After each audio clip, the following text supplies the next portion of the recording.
Државата прогласи кризна состојба на цела територија, па под нејзина капа делумно ги зема и капацитетите од приватните болници. Оти државните се преполни. Болниците во внатрешноста сами се реорганизираат и создаваат капацитети за ковид позитивни во болниците, оти модуларните може ќе бидат готови за 2 месеци. Со 12 пациенти толку може да се згрижи во моментот, тоа е претходното невропсихијатриско оделение кој што го адаптиравме во ковид центар. Меѓутоа, како што се зголемува бројка, како што рапидно расте бројот на пациенти, веќе сме во фаза на отварање уште дополнителен капацитет. Струмичката болница пак се уште се надева дека дел од првиот спрат од новото крило ќе може да го користат за ковид позитивни. Капацитетот е 40 на легла. Новиот дел што го најавувавме беше да се направи едниот спрат, па уште еден, така да бројот на кревети бе околу 100.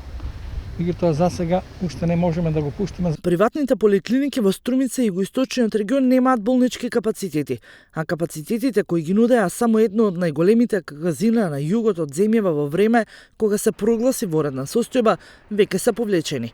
Денес ги контактиравме Фламинго. Вела дека 42 соби кои ги планирале и ги понудиле на државата, никој не ги контактирал, а нудеа не само соби, туку и персонал во хотелскиот ресторан, кој е во можност да подготвува 1500 оброци дневно, месечно да одржува и по 7000 килограми чиста постелнина.